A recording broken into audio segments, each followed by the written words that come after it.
The council chamber stretched vast and empty, filled with beings from 47 different worlds. Captain Lee Taman stood behind Ambassador Park Ji-woo, watching as she placed both hands on the speaking platform. Her knuckles were white. She had been speaking for 20 minutes and nobody was listening. The Vextar delegates clicked their mandibles and what Taman had learned was laughter. They were tall creatures, insectoid, with 4 arms and eyes that reflected light like black mirrors. Their exoskeletons gleamed under the chamber lights. They had ruled their corner of the galaxy for 3,000 years. They thought humans were funny. 17 colonists died when you vented the atmosphere, Ji-woo said. Her voice stayed calm, but Taman could hear the anger underneath. Children, families, you killed them and called it an accident. The lead Vextar delegate rose from his seat. His translator device made his voice sound like grinding metal. The human presents emotional arguments. This is why her species remains primitive. They feel too much. They think too little. Laughter rippled through the chamber, not just from the Vextar but from other species too. The Kalari, who looked like floating jellyfish in mechanical suits, bobbed in what might have been agreement. The Theron, crystalline beings who communicated through light patterns, flashed in colors that Taman's translator said meant amusement. We have evidence, Ji-woo continued. Logs from the colony showing the atmospheric systems were manually overridden. This was not an accident. This was murder. Murder, the Vextar delegate repeated. Such a human word. So violent. We have reviewed the incident. Our investigation concluded it was a technical malfunction. We offer compensation. 500 credits per human lost. This is generous, Taman felt his jaw clench. 500 credits would not buy a decent meal in the station outside. His brother had been one of those 17. Minho had been a mining engineer, 32 years old, with a wife and daughter back on Earth. Now he was gone, and the galaxy was offering pocket change. The council must act, Ji-woo said. Humanity requests intervention. The Vextar have violated the settlement treaty. They are taking our colonies by force and disguising it as administrative errors.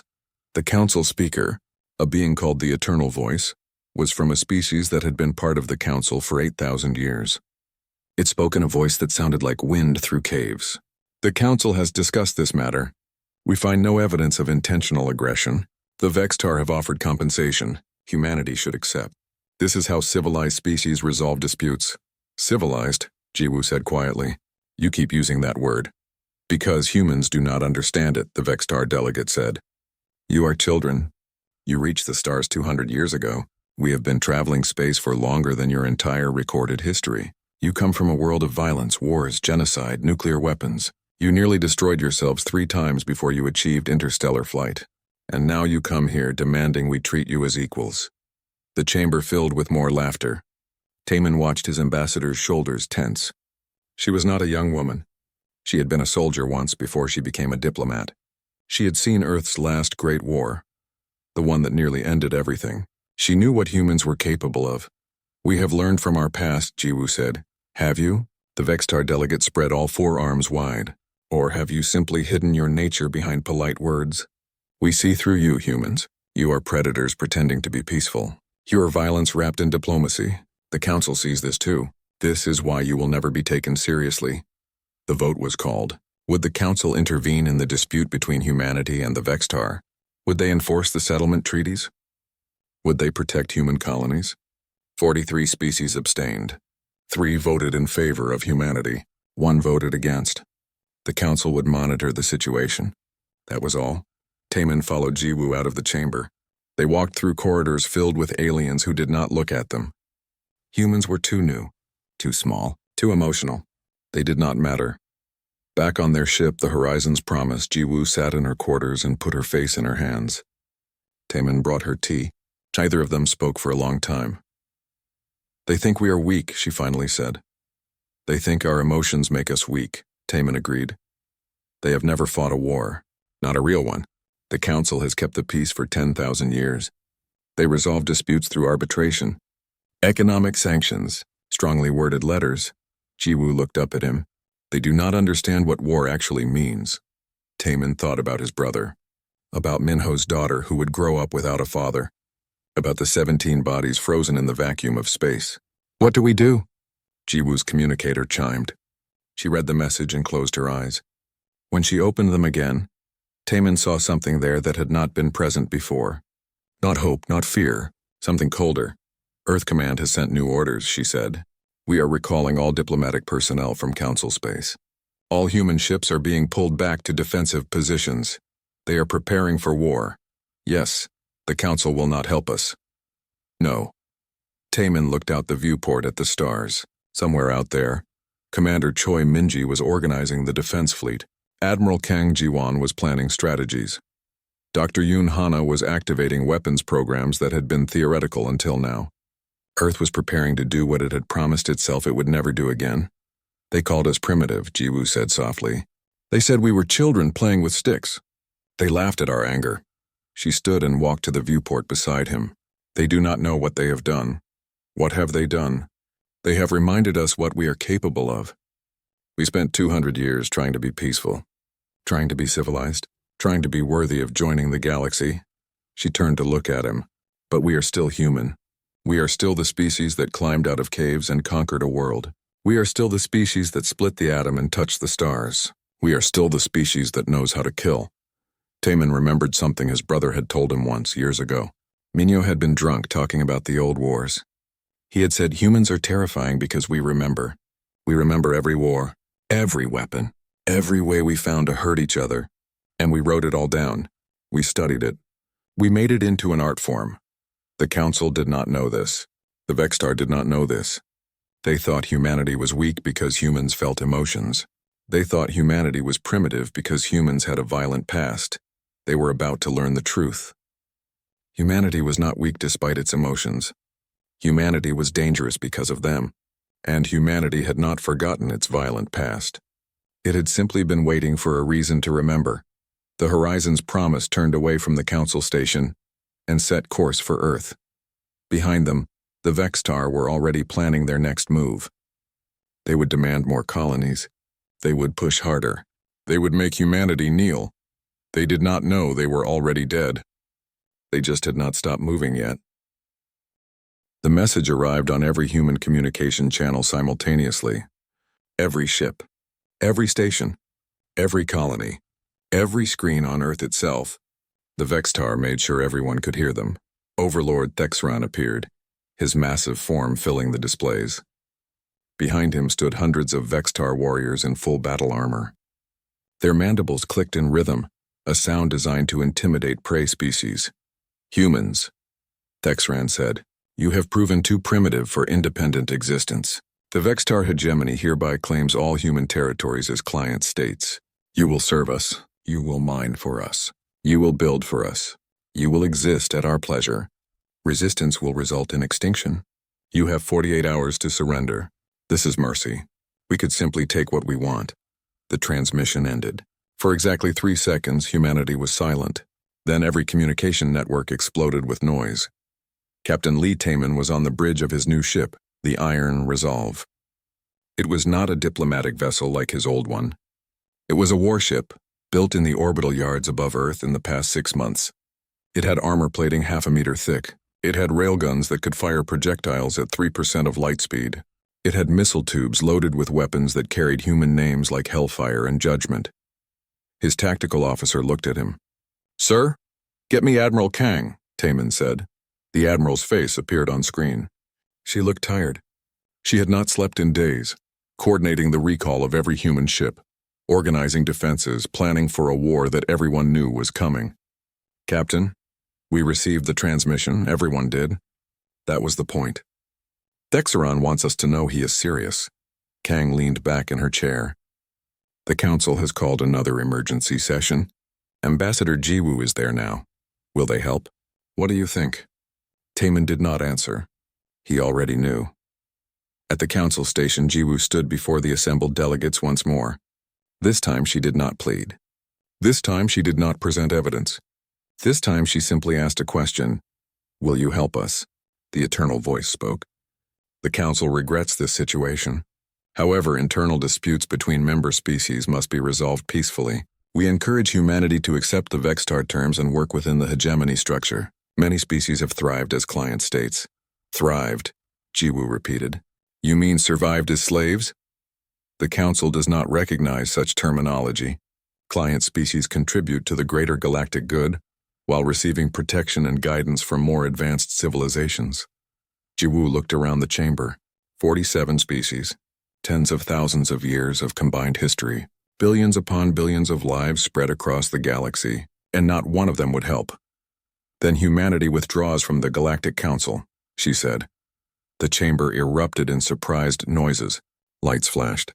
Translators struggled to keep up with dozens of languages speaking at once. This is unwise, the Eternal Voice said. Without Council protection, humanity will be vulnerable. We are already vulnerable, Jiwoo said. Council protection means nothing. We asked for help and you gave us words. Now the Vextar demand our surrender and you tell us to accept slavery. This is not protection. This is cowardice. She turned and walked out. Nobody tried to stop her. Back in human space, Admiral Kang watched the defense fleet gather. 400 ships, not many compared to the Vextar Armada, but every single one had been built with one purpose: survival. Humanity had learned something during its bloody history. Wars were not won by the most advanced weapons. Wars were won by whoever wanted to survive more, by whoever was willing to pay a higher price, by whoever understood that peace was precious because war was hell. Commander Choi Minji walked onto the command deck of Terra Nova Station. The station orbited humanity's largest colony world outside Earth itself. It was a fortress bristling with weapons platforms and defensive systems. It was also bait. Status report, she said. All ships in position, her second officer replied. Vextar fleet detected at the edge of the system. 3,000 vessels. They will be in weapons range in 6 hours. Good, Minji said. Let them come. Her officers looked at each other. 3,000 ships against 400. The math did not look good, but Minji knew something they did not. She had spent the last month reviewing every scrap of data humanity had on Vextar warfare. She had studied their tactics, their strategies, their entire military history. The Vextar had been fighting for 3,000 years, but they had never fought a real war. Their conflicts were ritualized, formalized. 2 fleets would meet. They would exchange fire until one side's shields failed. The losing side would surrender. Casualties were minimal. Honor was maintained. Humanity had no such traditions. Humanity's wars were about annihilation, about breaking the enemy so completely they could never threaten you again, about making the cost of fighting so terrible that peace became the only option. The Vextar were about to learn the difference. Dr. Yunhan stood in a research facility buried 3 kilometers below Earth's surface. Around her, scientists worked at terminals, making final adjustments to weapon systems that had been designed but never built. Weapons that violated every treaty humanity had signed when joining the Council. But humanity was no longer part of the Council. Project Prometheus is ready, she reported to Admiral Kang. All systems functional. Weapons deployed to fleet positions. What are we looking at? Kang asked. Railguns with tungsten penetrators, nuclear-pumped X-ray lasers, antimatter mines, kinetic kill vehicles, everything we designed during the war scare of 2195 but never built. Why did we design these weapons? Hannah smiled grimly. To kill other humans. We assumed our enemies would have the same technology we did, the same defenses, so we designed weapons that could penetrate everything we built. And the Vextar? Their shields are designed to stop energy weapons, plasma, lasers, particle beams. They have been fighting with these weapons for thousands of years. Their entire defensive doctrine is built around them. Hana pulled up a simulation. But a chunk of tungsten moving at 3% light speed does not care about energy shields. It just goes through them. Kang watched the simulation. A railgun slug hitting a Vextar warship. The shield flickering uselessly. The slug punching through the hull like paper. The ship breaking apart. They are going to learn why we almost destroyed ourselves, Kang said quietly. At Terra Nova, the Vextar fleet dropped out of faster-than-light travel. 3,000 massive warships, each one gleaming with power. Each one a monument to Vextar superiority. Each one confident in victory. Overlord Thextran broadcast from his flagship. Humans, your time has expired. Surrender now or face destruction. Captain Taman stood on the bridge of the Iron Resolve. Around him, his crew worked quietly. No panic, no fear. Just cold focus. He opened a channel to all human ships. This is Captain Lee Taman. My brother died on Colony Gamma 7. The Council called it an accident. The Vextar offered 500 credits for his life. Now they want us to surrender. To become their slaves. To accept that we are inferior. He paused. Behind him, Commander Minji gave a thumbs up. All ships were ready. I have a message for the Vextar, Taman continued. And for the Council. And for every species in this galaxy that thinks humans are weak. We are not weak. We are not primitive. We are not children. His voice hardened. We are survivors. We climbed from caves to stars. We split atoms and touched infinity. We fought wars that killed millions and learned from every single one. You wanted to see humanity? You are about to. He closed the channel and looked at his weapons officer. All ships. Weapons free. Show them what we learned from killing each other. The Iron Resolve fired first. 6 railgun slugs, each one traveling faster than anything the Vextar had ever encountered. 6 Vextar ships tried to raise shields. The slugs went through them like they were not there. 6 ships broke apart. Then the rest of the human fleet fired. And the Vextar discovered that sometimes being primitive was an advantage. The Council observation drones recorded everything. They had been sent to document humanity's surrender or extinction. Instead, they captured 6 hours of carnage that would be studied for centuries. The Vextar opened with their standard attack pattern. 3,000 ships firing plasma cannons simultaneously. The energy barrage lit up space like a new sun. Enough firepower to overwhelm any shield ever designed. Enough power to vaporize a moon. The human ships did not have shields. They had armor. The plasma hit the Iron Resolve like a hammer. The outer hull glowed white-hot. Metal liquefied and boiled away. But underneath was more armor. And underneath that was more armor. And underneath that were compartments filled with water that turned to steam and vented, carrying away heat. Human ships had been designed by engineers who assumed they would be hit, who assumed shields would fail, who built every vessel to take damage and keep fighting. The Iron Resolve's hull glowed like a dying star. But it did not die.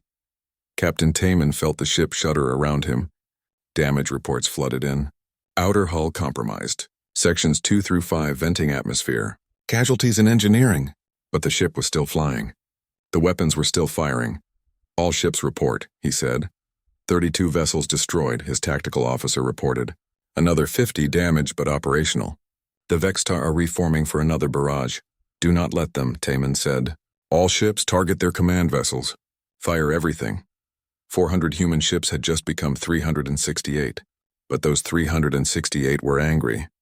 Commander Minji watched from Terra Nova Station as the human fleet charged directly into the Vextar formation. It went against every rule of space combat. You were supposed to maintain distance, use your shields, fight cautiously. But human ships were not built for caution. The Vextar expected the humans to retreat after that first barrage. Instead, the humans accelerated. Railguns firing continuously, missiles streaking across the void, nuclear warheads detonating in clusters, using their X-ray emissions to burn through Vextar armor. They are not fighting like civilized beings, Overlord Thexran said from his flagship. They are fighting like animals. His tactical officer clicked nervously. Sir, we have lost 200 ships in the last hour. Their weapons are penetrating our shields. Our defenses are not stopping them. Then activate the secondary fleet, crush them with numbers. But numbers meant nothing when you did not understand your enemy. The Vextar had been fighting wars for 3,000 years. Always the same way. Always with the same weapons. Always against enemies who fought by the same rules. Humanity had no rules. Humanity had options. Lieutenant Bae So-min sat in the cockpit of her fighter. Around her, 120 other pilots waited in their launch tubes aboard the carrier Righteous Fury. They had been holding position, waiting for the right moment. All fighters, launch, came the command. The tubes opened and 120 fighters shot into space. They were small craft, barely bigger than atmospheric aircraft. The Vextar had larger fighter craft, better armed, more heavily armored. But Vextar pilots had never been in real danger. They fought from climate-controlled cockpits with safety systems and ejection pods. When their shields failed, they surrendered and were recovered. Dying in combat was considered tragic and rare. Human pilots grew up driving vehicles at high speeds on crowded roads. They played video games where death was meaningless. They trained in simulators that killed them 1,000 times. They learned to think fast, react faster, and accept that sometimes you crashed and burned. Salmon led her squadron through the Vextar formation at speeds that made her fighter's frame groan. She flew between ships that were trying to target her, using them as cover. Her targeting computer screamed warnings. She ignored them. She had trained for this. Fox 3, she said calmly, and launched her missiles. The missiles were not sophisticated. They were barely guided. They were just tungsten rods with rockets attached. But they were fast, and there were a lot of them. Selman's squadron launched 240 missiles in 30 seconds. Half missed. The other half hit. Vextar shields flickered and died. Armor cracked. Ships vented atmosphere. And more importantly, the Vextar started to panic. Fear was something they had read about, not something they had experienced. Their ships started breaking formation, trying to avoid the swarm of human fighters. Overlord Thexran screamed orders that nobody followed, because every captain was trying to save their own ship. That was when Commander Minji activated the mines. They had been hidden in the debris field around Terra Nova, hundreds of them disguised as wreckage. Each one contained a tiny amount of antimatter, just enough to crack a ship's hull, just enough to start a chain reaction. The first mine detonated against a Vextar cruiser. The ship's fusion reactor went critical. The explosion took out 2 more ships nearby. Their reactors failed. More explosions. More ships dying. In the council chambers, delegates watched the drone footage in silence.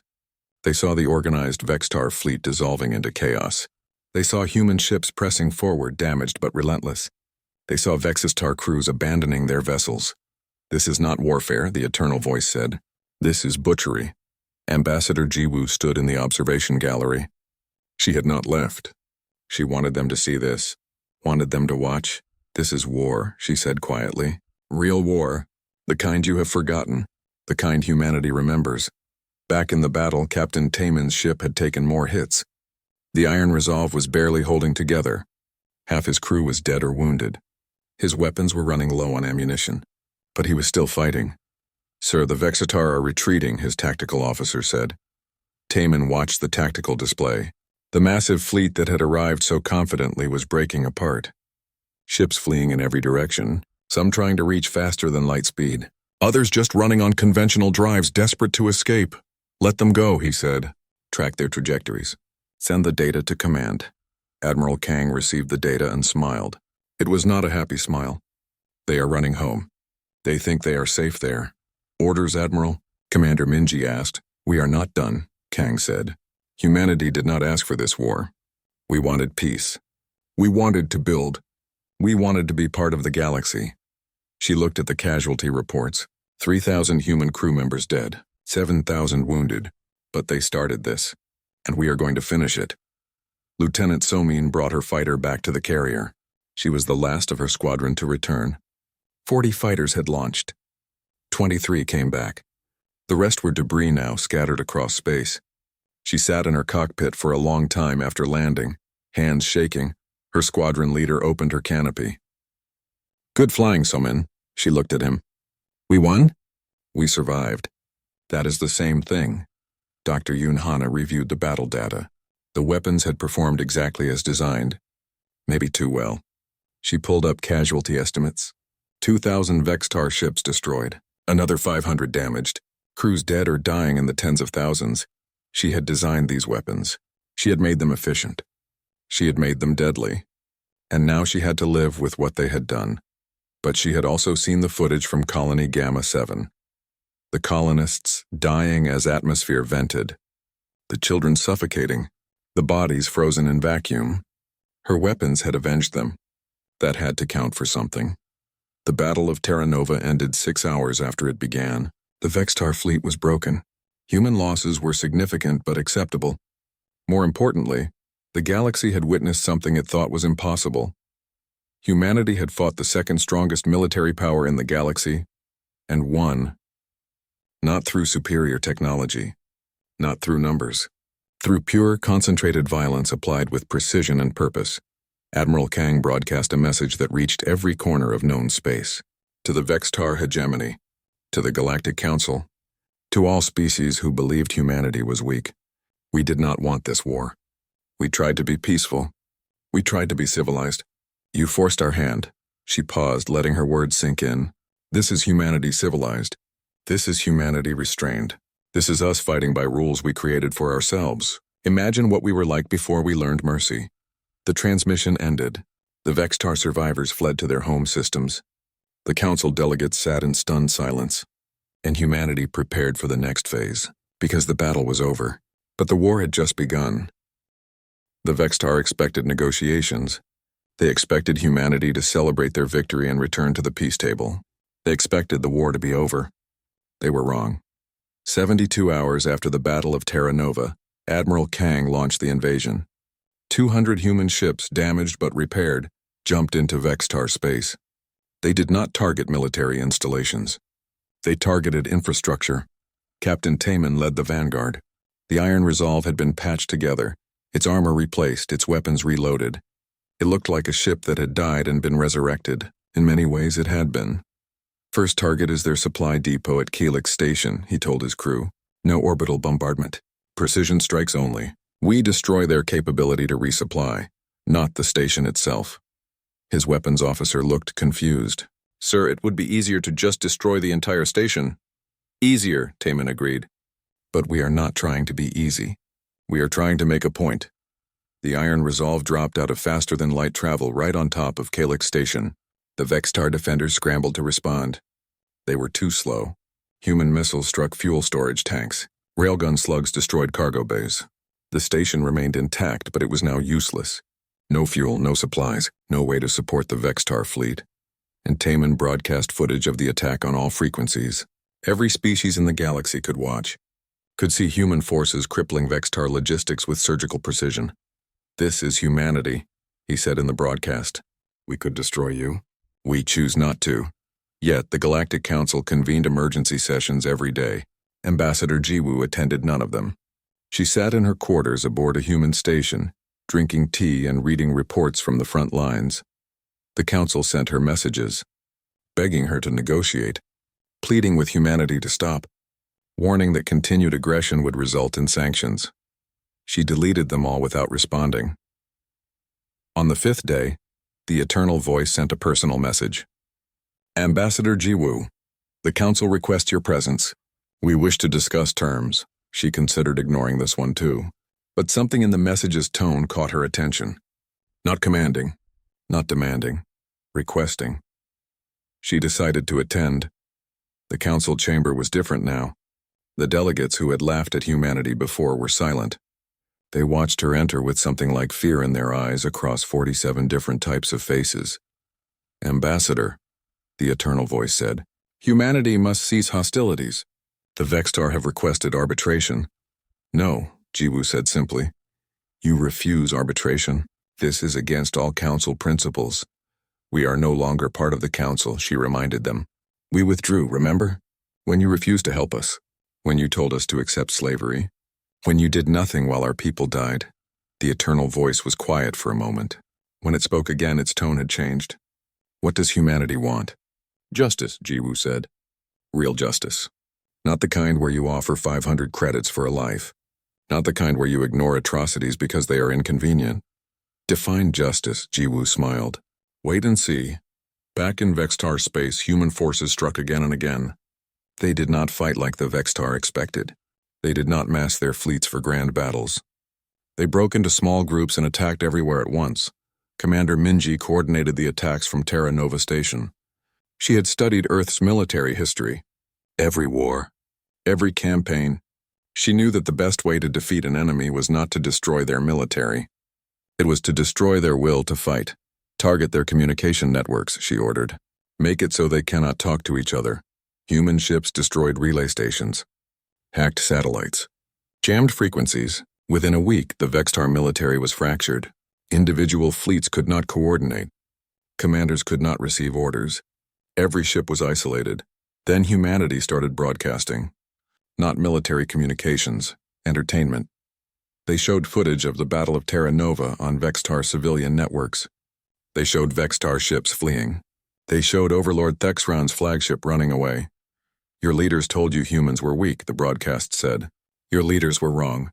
Your leaders fled. Ask yourself who is weak.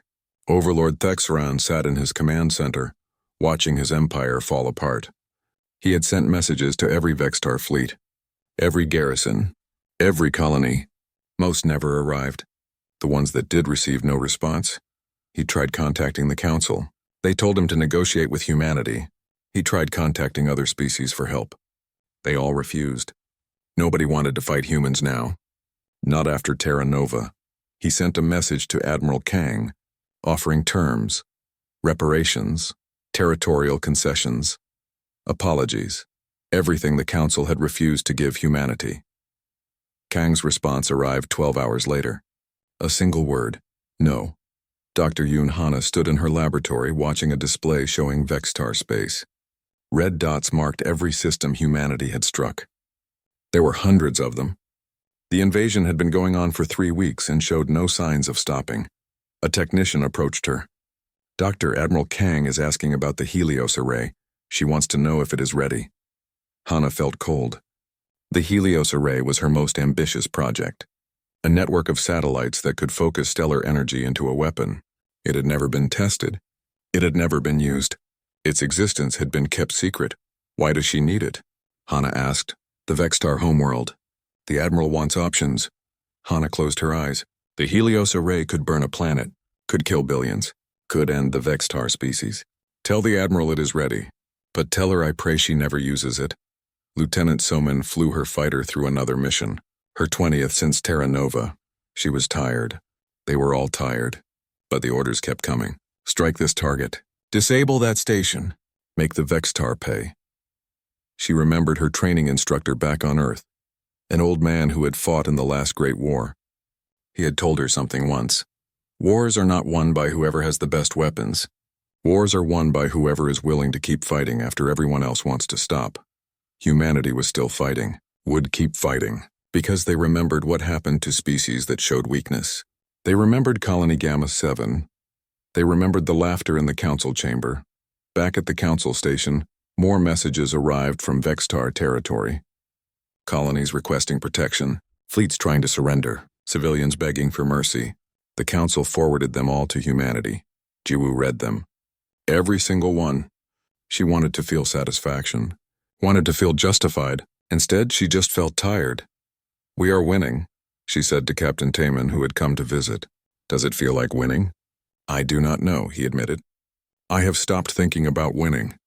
Now I just think about ending this. How do we end it? That is the Admiral's decision. Admiral Kang sat in her command center reviewing casualty reports. Human losses were mounting, not as bad as the Vextar, not even close. But every number represented someone. Someone with a family, someone with dreams, someone who would never go home. She pulled up intelligence reports on the Vextar homeworld. 5 billion civilians.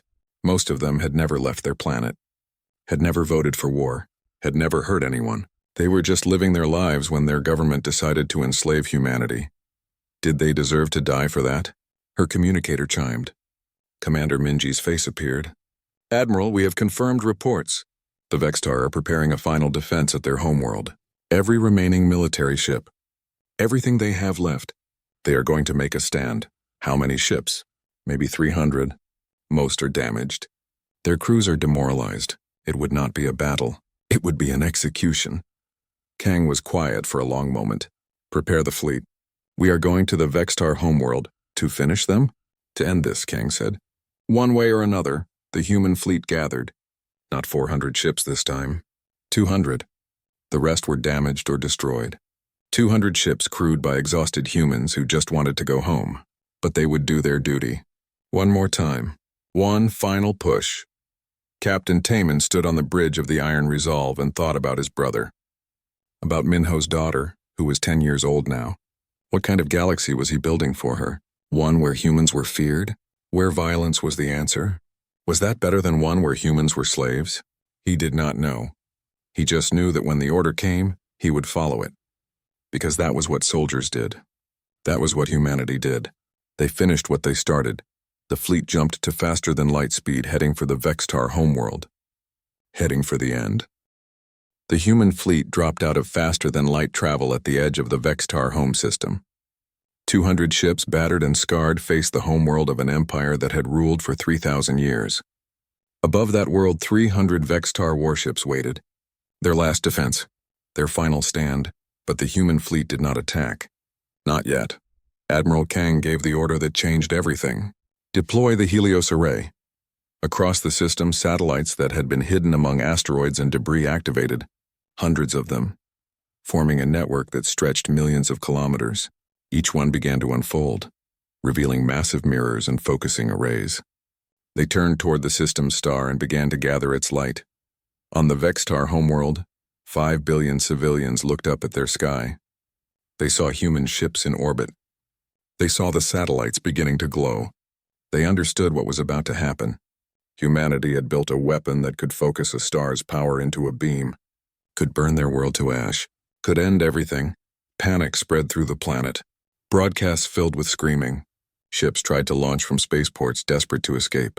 The Vextar fleet moved to intercept the human ships, but stopped when they realized the humans were not advancing. They were just waiting. Overlord Thexaran sat in his command ship watching the Helios array charge. The power readings were beyond anything he had ever seen. One blast from that weapon would crack the planet's crust. Multiple blasts would sterilize it completely. He opened a communication channel to Admiral Kang. "You have won. I surrender. Unconditionally. Please, do not do this." Kang did not respond immediately. She sat in her command center, watching the same displays Thexran was watching. The Helios array was charging. In 30 minutes it would be ready to fire.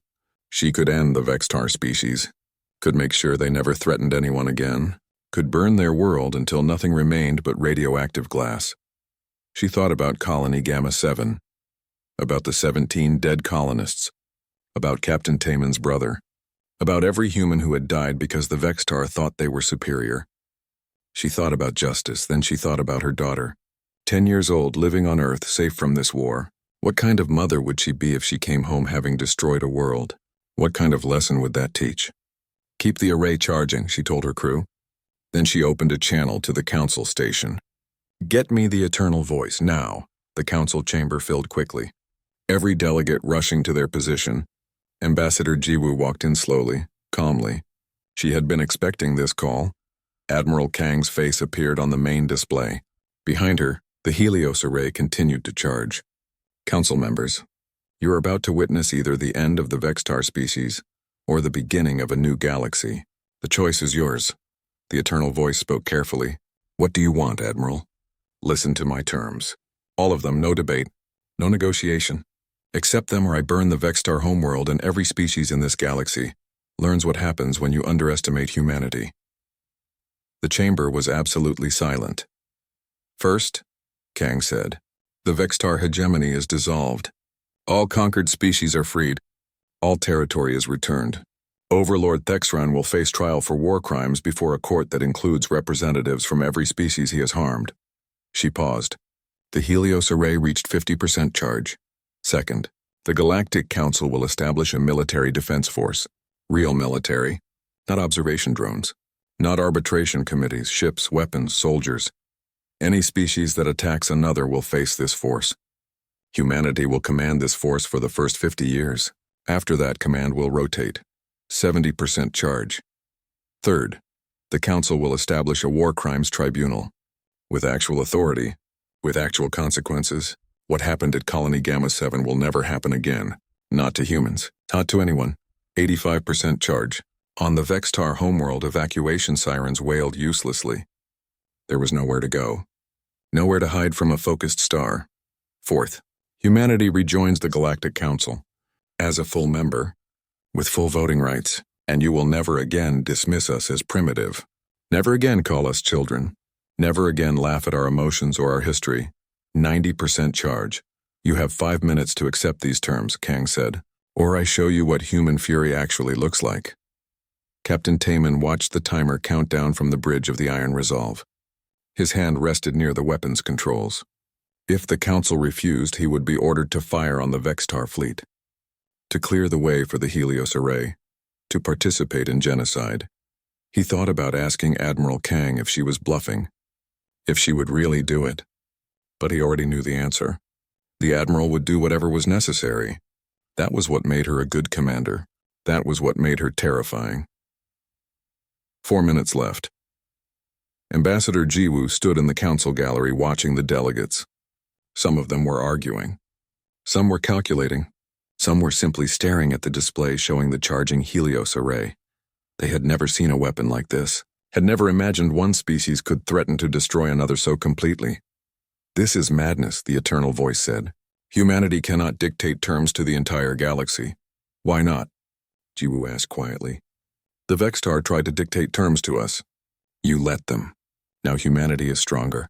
Now we make the rules. That is how this works, is it not? The strong decide.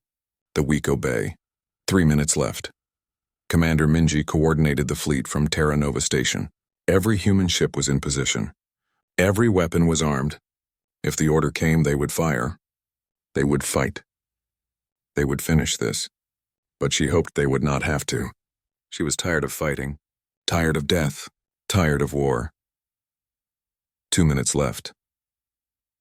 Dr. Yoon Hana watched the Helios array charge from her laboratory on Earth. She had built this weapon as a deterrent, as a threat. She had never believed it would be used.